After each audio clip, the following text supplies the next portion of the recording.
శ్రీమాత్రే నమః. అందరికీ శుభోదయం అండి.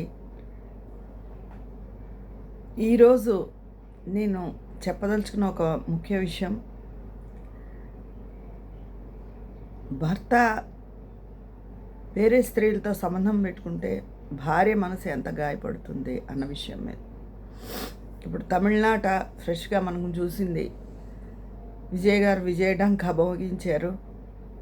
అక్కడ పెద్ద యాక్టర్ అయినా అయితే ఈ ఎన్నికల ముందే వాళ్ళు విడిపోయారు. కొడుకుకి బాధ కలిగి ఇంటి పేరు కూడా తీసేసుకున్నాడు. అసలు ఆ భార్యను కూడా ఆయన ప్రేమించే పెళ్లి చేసుకున్నట్ట. కానీ వేరే హీరోయిన్తో సంబంధం ఉంది, తిరుగుతున్నారు, పెళ్లి చేసుకుంటారు అని తెలిసి ఆవిడ విడిపోయింది. మామూలుగా సినిమా అన్నది గ్లామర్ ప్రపంచం. తెల్లవారు లేస్తే వాళ్ళు ఎంతోమంది హీరోయిన్తో పాట పాడతారు, ఎన్నో రొమాంటిక్ సీన్స్ చేస్తారు, సన్నిహితంగా ఉంటారు. వాళ్ళకు అక్కడ ఆకర్షణ అన్నది సహజం. అంటే నేను వాళ్ళని సమర్థించట్లేదు, వాస్తవం మాట్లాడుతున్నాను. బయట మగవాళ్ళకి వేరే స్త్రీలు ప్రత్యేకంగా ఏమీ రోజు సన్నిహితంగా ఉండరు, వాళ్ళని పట్టుకోక్కర్లేదు, పాటలు పాడక్కర్లేదు, మామూలుగా ఉద్యోగాలు చేసి వాళ్ళకి. ఇప్పుడు ఆడవాళ్ళు కూడా రకరకాల మగవాళ్ళతో సంబంధాలు పెట్టుకుంటున్నారు, భర్తను చంపేస్తున్నారు, లేకపోతే వాళ్ళే చచ్చిపోయే పరిస్థితిని తెస్తున్నారు. కానీ ఒకప్పుడు అంటే మరీ పాతకాలం ఏం కాదు, ఇప్పటి పిల్లలకి ముందు జనరేషన్ చాలామంది సంబంధాలు పెట్టుకున్న వాళ్ళు ఉన్నారు. అది బయటపడితే కుటుంబం అల్లరి అవుతుందని అయితే, పిల్లల కోసం అయితే మళ్ళీ బుద్ధిగా ఉంటామని పెళ్ళాన్ని ప్రామిస్ చేస్తే సర్దుకుపోయిన పెళ్ళాలు ఉన్నారు. మా జనరేషన్లో కూడా నేను చూశాను. అయితే ఆ భార్య మనసు ఎంత గాయపడుతుందండి. చాలామంది అంటారు, సినిమాల్లోనూ విన్నాను డైలాగు, నేను పెద్దవాళ్ళ దగ్గర విన్నాను, ఇంట్లో రుచిగా వండి పెడితే హోటల్ తీళ్ళకి ఎందుకు వెళ్తారు అని ఒక సామెత ఉంది. సామెత కాదు, వీళ్ళు మనుషులు సృష్టించింది, అదేం పెద్ద సామెత కాదు. అలాగే భార్య సరిగ్గా అన్ని విషయాల్లో ఇదిగా ఉంటే భర్త వేరే ఆకర్షణకు ఎందుకు వెళ్తాడు అని, అది శుద్ధ తప్పు. కొంతమందికి ఇప్పుడు రుచులు కూడా చూడండి, ఒక రుచితో సంతృప్తి చెందరు. అది తిందామా, ఇది తిందామా, ఆ హోటల్లో బాగుంటుందా, ఈ హోటల్లో బాగుంటుందా అని అదే పని కొంతమందికి. ఏదో ఒకటి కడుపు నింపుకోవడం, ఏదో కొంచెం రుచిగా ఎవరైనా కోరుకుంటారు. అలా కాకుండా పిచ్చి ఉంటుంది. అలాగే ఇంట్లో భార్య ఎంత సౌఖ్యాన్ని అందించినా బయట ఏవో రుచులు మిస్ అయిపోతున్నామేమో అని పిచ్చ కొంతమందిలో ఉంటుంది. ఆ పిచ్చతో భార్యను ఎంతో బాధ పెడతారు. ఇప్పుడైతే ఎవరు సర్దుకోట్లేదు, తిరిగి చాలా రివెంజ్ తీర్చుకుంటున్నారు, వదిలిపడేస్తున్నారు, అయితే వాళ్ళే ముందు సంబంధాలు పెట్టేసుకుంటున్నారు.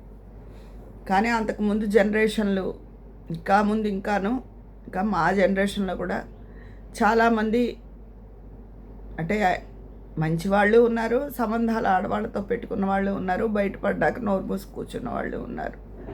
కొంతమంది ఇంకా వివాహం చేసుకున్నారో మరి ఉంచుకున్నారు అంటారో అదో తెలియదు, కానీ ఇద్దరు వాళ్ళతో కంటిన్యూ అవుతున్న వాళ్ళు కూడా నాకు ప్రజెంట్ తెలుసు. ఇప్పుడు వాళ్ళు ఆడవాళ్లే సంబంధాలు పెట్టుకుంటున్నారు. చెప్పాగా, భర్తనైనా చంపేస్తున్నారు, లేకపోతే భర్త చచ్చిపోయే పరిస్థితులైనా తెలుస్తున్నారు. కానీ స్త్రీ అవ్వు, పురుషుడవ్వు, ఒక వివాహం అయిన తర్వాత వివాహ బంధానికి కట్టుబడి ఉండాలండి. వేరే ఆకర్షణలకు ఎందుకు వెళ్ళాలి? అది వివాహం అనేది ఒక నమ్మకం మీద జరుగుతుంది. ఆ నమ్మకాన్ని నిలబెట్టుకోవాల్సిన బాధ్యత ఇద్దరికీ ఉంటుంది. ఇప్పుడు ఆ విజయ్ గారు ఇంత సీఎం అవుతారు, ఈరోజు ప్రమాణ స్వీకారం అంటున్నారు. ఆ సీఎం భార్య హోదాని, ఆ పిల్లలు అవన్నీ కోల్పోయారు. ఎవరు కారణం? అంటే ఆవిడ తొందరపడి విడిపోయింది అంటున్నారు కొంతమంది. కానీ ఎందుకు బాధ అనిపిస్తుంది కదా. పైగా పెద్దవాళ్ళు చేసిన పెళ్ళి కూడా కాదు, ప్రేమించి చేసుకున్నారు వాళ్ళు. ప్రేమించి చేసుకున్న మొగుడే ఇంకో స్త్రీలతో సంబంధం పెట్టుకున్నాడు అంటే ఎంతో బాధగా ఉంటుంది. కాకపోతే తెల్లారు లేస్తే నేను చెప్తున్నాను కదా, అది గ్లామర్ ప్రపంచం. ఆ నటీమణులతోనే వాళ్ళు పట్టుకోవాల్సి వస్తుంది, రొమాంటిక్ సీన్స్ చేయవలసి వస్తుంది. వాళ్ళు ఆకర్షణకు లోనవడం అన్నది చాలా సహజం. ఎందుకంటే బయట ఎలాంటి సీన్లు చేయకపోయినా, ముట్టుకోకపోయినా ఎవరినో చూసి ఆకర్షణలో పడతారు మగవాళ్ళు. అందుకే మగబుద్ధి అంటారు. ఇప్పుడు స్త్రీ బుద్ధి ప్రళయాంతక అని ఇప్పుడు స్త్రీలు కూడా చాలా దారుణంగా తయారయ్యారు. అందుకని మగవాళ్ళ ఒకళ్ళ మీద నెపం వెయ్యలేం. కానీ చాలా వరకు మన జనరేషన్ వరకు ఆడవాళ్ళు చాలామంది సఫర్ అయ్యారని వాళ్ళు నాకు తెలుసు. చాలామంది సఫర్ అయ్యారు కూడా. ఇంకా ప్రజెంట్ వాళ్ళు ఇంకా అవుతూ ఉన్నారు కూడా. అది మనసుని ఎంతో ఫ్రస్ట్రేషన్ గురి చేస్తుంది, ఆరోగ్యం మీద ప్రభావం చూపిస్తుంది, కుటుంబ పరువు పోతుంది, పిల్లలు కోసం అని స్త్రీ రాజీ పడింది. ఇప్పుడు అవన్నీ వదిలేశారనుకోండి, పిల్లల్ని చంపేస్తున్నారు. అలాంటి వాళ్ళ కోసం మనం మాట్లాడుకోవడం కూడా అనవసరం, టైం వేస్ట్. కానీ ఆడదాన్ని అంత బాధ పెట్టే హక్కు మగవాడికి ఎవరిచ్చారండి? నువ్వెందుకు అక్రమ సంబంధాలు పెట్టుకోవాలి? ఇంట్లో రుచి లేకపోతే బయట రుచులకు వెళ్తారన్న మాట శుద్ధ అవాస్తవం. ఇంట్లో రుచులన్నీ చూసేసి ఇంకా కొత్త రుచులు ఏమైనా ఉంటాయేమో అన్న పిచ్చ ఉంటుంది కొంతమందికి, చాలామందికి ఉంటుంది. అవకాశం వస్తే కానీ ఎవరు బయటపడరు అంటారు చూసారా. కొంతమంది ఏమన్నా అలా లేకుండా ఉండిపోయారంటే వాళ్ళకి అవకాశం దొరక్క. చాలామంది మగవాళ్ళ బుద్ధి అంతే. నిజంగా ఇప్పటివరకు మన జనరేషన్లో అలా సర్దుకుని పిల్లల కోసం, కుటుంబ పరువు కోసం, తల్లిదండ్రుల కోసం అలా కాపురాలు చేసిన ఆడవాళ్ళకి నిజంగా హ్యాట్స్ ఆఫ్ అండి. ఎందుకంటే వాళ్ళు చాలా స్ట్రగుల్ని నేను చాలా దగ్గరగా కూడా చూశాను. అలాంటి వాళ్ళని చాలా మెంటల్ స్ట్రగుల్ చాలా తీసుకుంటారు వాళ్ళు. నిద్ర మాత్రలు వేసుకుని సంసారాలు చేస్తున్న ఆడవాళ్ళని నేను ఎంతోమంది చూశాను. బాధ కలుగుతుంది కదా, మంచం ఎక్కగానే బాధ వస్తుంది వాళ్ళకి, అన్నీ గుర్తొస్తాయి. అనే మీరు ఇలాంటివన్నీ కాదు, మన ఇంట్లో ఏ సమస్య వచ్చినా, పిల్లల గురించి అయినా, ఆరోగ్యమైనా కానీ, వాళ్ళ ఉద్యోగాలు అవనివ్వండి, పెళ్ళిళ్ళు అవనివ్వండి, పొగలంతా ఎవరికైనా ఏ సమస్యలు ఉన్నా అంత గుర్తురావు. మంచం మీద పడుకోగానే సమస్యలు ఒక్కసారిగా చుట్టుముండుతాయి. అవన్నీ పక్కన పెట్టేసి వెంటనే నిద్ర పట్టేసిన వాళ్ళు నిజంగా చాలా అదృష్టవంతులు.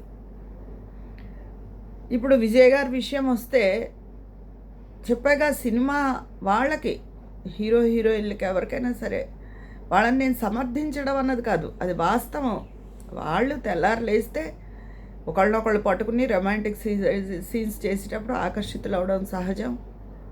మరి ఆయన భార్యకు కూడా ఎంతో కష్టం కలిగి ఉండొచ్చు, ప్రేమ పెళ్ళి కాబట్టి, అందుకు విడిపోయారు. అది చాలా బాధాకరం. మగవాడు ఎలా అయినా ఏ రోజుల్లో అయినా చెల్లిపోతాడండి. విడిపోయినా ఆడవాళ్లే ఎక్కువ బాధపడతారు. ఆయన భార్యతో గడిపిన నాళ్ళు గడిపేశాడు, విడిపోయారు. ఇప్పుడు కొత్త భార్యతో హాయిగా తిరుగుతాడు, సీఎం పదవిని ఆనందిస్తూ, నేను చాలా గొప్పవాడినే కాబట్టి నన్ను గెలిపించారు అనుకుని మురిసిపోతూ ఉంటాడు. నష్టం ఎవరికి జరిగింది? బాధ ఎవరికి కలిగింది? విడిపోయిన భార్యకి. ఇంటి పేరు కూడా తీసేసుకున్నారు అంటే ఆ పిల్లలకి ఎంత బాధ కలిగి ఉంటుందో. అమ్మ బాధపడితే పిల్లలు కూడా బాధపడతారు కదా. అది ఎప్పుడు మంచిగా ఉన్న మగవాళ్ళు అవనివ్వండి, ఆడవాళ్ళు అవనివ్వండి, ఎవరు మంచిగా ఉంటే వాళ్ళకే నష్టం జరుగుతుందండి. కొంతమంది మగవాళ్ళు బయటపడరు, సమాజంలో మంచిగా పేరు తెచ్చుకుంటారు. కానీ వాళ్ళు భార్య విషయంలో, వేరే సంబంధాలు పెట్టుకునే విషయంలో ఎవరి బాధ వాళ్ళకే తెలుస్తుంది అంతే. కానీ ఈ అక్రమ సంబంధాలు అన్నవి ఎప్పటి నుంచో ఉన్నాయి. అయితే చంపుకోవడాలు అలవి లేవు. మొగుడికి అక్రమ సంబంధం ఉందని పాలల్లో విషం పెట్టి ఏ భార్య చంపాలేదు. కళ్ళ నీళ్లు కుక్కుని కాపురాన్ని సర్దుకుని చేసుకుంది. పెళ్ళాంకి ఉన్నా కూడా ఇదివరకటి రోజుల్లో కూడా నాకు తెలిసి ఉన్నా కూడా ఒక అతను పిల్లలు ఏమైపోతారో అని చెప్పి పిల్లల కోసం కాపురం చేసి రోజు నిద్ర మాత్రలు వేసుకుని నిద్రపోయేవాడు, చాలా ఎక్కువ మోతాదులో. తర్వాత పిల్లలు పెద్దవాళ్ళ ఈ పెళ్ళిళ్ళు చేసి దాకా బతుకున్నాడు అతను. తర్వాత చనిపోయాడు, అంటే నడి వయసులోనే. అలా కూడా భార్యతో సర్దుకున్న ఆ రోజుల్లోనే ఉన్నవాళ్ళు తెలుసు నాకు. కానీ ఎక్కువ శాతం మగవాళ్లే ఈ అక్రమ సంబంధాల విషయంలో వాళ్ళదే పై చెయ్యి. ఇప్పుడు కూడా ఇంత ప్రజెంట్ సిట్యుయేషను ఎంత మారినా ఏం చేసినా ఇప్పుడు విజయ్ గారు మొదటి భార్యకే కదా నష్టం అంటే మెంటల్గా, ఫినాన్షియల్గా లోటు లేకపోయి ఉండొచ్చు. అయ్యో ఇలా జరిగిందే. ప్రేమ పెళ్ళి కాబట్టి ఆ బాధ ఎప్పుడూ దొలుస్తుంది. ఈయన చక్కగా ఇంకో కొత్త భార్యతో హాయిగా సీఎం పదవిని ఎంజాయ్ చేస్తూ గడుపుతాడు. పిల్లలు తల్లి బాధపడుతూ ఉంటారు. అసలు అక్రమ సంబంధాలు పెట్టుకోవాల్సిన అవసరం ఏంటండి?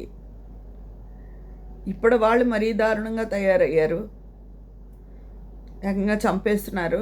ఒకళ్ళు కాదు, ఇద్దరు నలుగురు అలాగా. ఏంటో అసలు వాళ్ళు మనుషులో పశువులో కూడా అర్థం అవడం లేదు. చంపేయడాలే.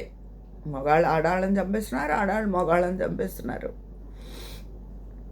ఇంత దారుణంగా ఇప్పుడు సమాజం తయారైంది. ఏదైనా వివాహం అయిన తర్వాత ఒక నమ్మకానికి కట్టుబడి ఉండడం భార్యాభర్త ఎంతో ముఖ్యం. ఇంట్లో సుఖం లేక బయట సుఖాలకు వెళ్ళాడు అన్న పెద్దవాళ్ళు హోటల్ రుచులు ఎందుకు తింటారు ఇలా సినిమాల్లో కూడా పెడుతూ ఉంటారు ఆ డైలాగులు. అది శుద్ధ అవాస్తవం. ఆ మాట ఎవరన్నా అంటే మూతి మీద కొట్టేయండి. ఎందుకంటే కొంతమందికి అన్నీ ఉన్న రుచులు సరిపోవు. అది ఏది ఏమైనా అక్రమ సంబంధము, వేరే పరస్త్రీలతో కానీ పరపురుషులతో కానీ సంబంధం ఎప్పుడూ అది మహాపాపం, ఎప్పుడూ సమర్థనీయం కాదు. పాపపుణ్యాల మాట ఎలా ఉన్నా చాలా అమానుషం అని. ఒక పెళ్ళికి కట్టుబడి, వివాహ వ్యవస్థకి కట్టుబడి ఉండడం అన్నది ఎప్పుడూ మంచిది అని. ఈరోజు నేను చెప్పదలుచుకున్న సంగతి ఇదేనండి, ఈ అక్రమ సంబంధాల మీద. అందుకనే ఎవరి చదువు వాళ్ళకుండి, ఆడవాళ్ళు ఎవరి కాళ్ళ మీద వాళ్ళు ఉంటే ఇష్టమైతే కాపురం చేస్తారు, లేకపోతే విడిపోతారు. తగినంత ఫైనాన్షియల్ సపోర్ట్ ఆడవాళ్ళకి ఎప్పుడూ ఉండాలి. ఇదివరకు వాళ్ళు సర్దుకుని, అంటే అంతా డబ్బు కోసమే కాదు, నలుగురు నవ్వుతారేమో, పిల్లలు చిన్నబుచ్చుకుంటారు వాళ్ళకి తెలిస్తే అని పిల్లల కోసం సర్దుకున్న వాళ్ళు చాలామంది ఉన్నారు. చాలా విషయాల్లో, ఇదొకటే అని కాదు, చాలా విషయాల్లో సర్దుకున్న వాళ్ళు ఉన్నారు. ఇప్పుడు వాళ్ళు అలా సర్దుకోవడం లేదనుకోండి, ఏ వయసులో అయినా విడిపోతున్నారు. చంపకుండా ఉంటే చాలు, విడిపోతే ఉత్తమం అనే స్థితిని తీసుకొచ్చారు ఇప్పుడు వాళ్ళు. ఏంటయ్యా గొప్పతనం అంటే, మమ్మల్ని చంపకుండా విడిపోతే చాలు బాబోయ్ అన్నట్టు. కానీ ఇదివరకు ఆడవాళ్ళు కథలు ఎన్నో గుడ్ల నీళ్లు కక్కుని మనస్తాపంతో సంసారాలు లాగించిన వాళ్ళు ఎంతోమంది ఉన్నారు ఈ అక్రమ సంబంధాల వల్ల. ఎందుకంటే భర్త మనవాడే అనే నమ్మకంతో ఉంటారు. అది నమ్మకం కాదు, అబద్ధం అని తెలిసినప్పుడు ఎంతో బాధపడతారు. బాధ మగవాళ్ళు ఒక్కళ్ళ సొంతమైనా, ఆడవాళ్ళు బాధపడరా? అది ఇదండి ఈరోజు నేను చెప్పదలుచుకున్న విషయం. ఏదైనా అక్రమ సంబంధాలు సమర్థనీయం కాదు కదా. మీ అందరి అభిప్రాయాలు కామెంట్ బాక్స్లో తెలియజేసేయండి. అక్కడ మాట్లాడుకుందామా మరి. ఉంటాను, మీ స్నేహితురాలు విజయ పన్నాల.